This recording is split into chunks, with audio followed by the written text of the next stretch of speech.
നമസ്കാരം. Raf talk ഫുട്ബോളിലേക്ക് അവർക്കും സ്വന്തം. പാഗ്ഡസ് പ്രിൻസസിൽ 5-4 പരാജയപ്പെട്ടു ബയേൺ മ്യൂണിക്ക്. അപ്പോൾ അലിയൻസ് അരീനയിൽ PSG എന്തൊക്കെയോ അങ്ങ് ചെയ്ത് കളയാം എന്ന തരത്തിലായിരുന്നു ബയേണിൻ്റെ ഭാഗത്തു നിന്നുള്ള പ്രതികരണങ്ങളൊക്കെ. പക്ഷേ അവിടെ പോയിട്ട് 1-1 സമനില പിടിച്ചു ലൂയിസ് എൻറിക്കയും സംഘവും. അതും അവസാന ഘട്ടത്തിലാണ് ഹാരി കെയ്ൻ ബയേണിനെ സമനിലയിലേക്ക് എത്തിച്ചത്. പക്ഷേ അപ്പോഴും അഗ്രിഗേറ്റിലെ കടം ബാക്കി കിടന്നു.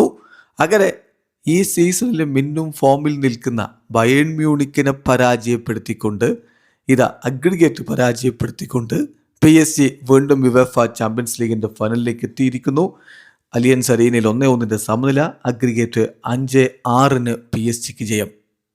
മത്സരത്തിൽ PSG ഗോൾ ഒസ്മാൻ ഡംബലയുടെ വകയായിരുന്നു. ബയേൺ മ്യൂണിക്കിൻ്റെ ഗോള് ഹാരി കെയ്ൻ അവസാന ഘട്ടത്തിൽ നേടിയതാണ്. ഈ മത്സരത്തിൽ കിച്ചാക്കാഡസ്കേലിയ, ഒസ്മാൻ ഡംബലെ, ഡെസിയ ഡു എന്നിവരൊക്കെ ചേർന്നുകൊണ്ടാണ് PSG മുന്നേറ്റങ്ങൾ നയിച്ചെങ്കിൽ മറുഭാഗത്ത് ഹാരി കെയ്നും ലൂയിസ് ഡേസും ജമാൽ മുസിയാലയും മൈക്കൽ ഒലീസയും ഒക്കെ ചേർന്നുകൊണ്ടാണ് ബയേണിൻ്റെ മുന്നേറ്റങ്ങൾ നയിച്ചത്. ഇരു ഭാഗത്തേക്കും നീക്കങ്ങൾ നടന്ന മത്സരം. ബയേണിന് പക്ഷെ പരാതിയുണ്ട്. ഹാൻഡ്ബോളുകൾ എന്തുകൊണ്ട് റഫറി വിളിച്ചില്ല?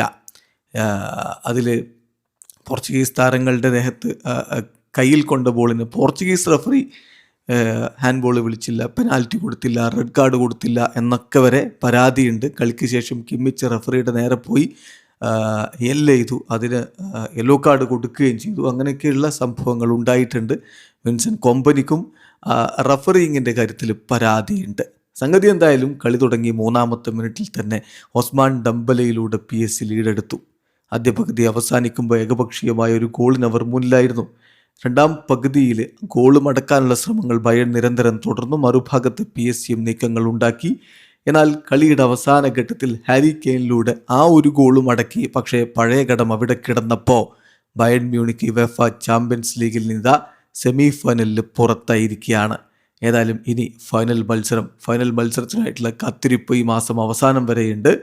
അവസാനം, അതായത് മെയ് 30 PSG ആഴ്സണലും തമ്മിൽ ബുദാപെസ്റ്റിലാണ് ഫൈനൽ മത്സരം. വീഡിയോ അവസാനിക്കുന്ന ഫുട്ബോൾ ലോകത്ത് കൂടുതൽ വിശേഷങ്ങളുമായി റാഫ് ടോക്സ് വീഡിയോ എത്താം.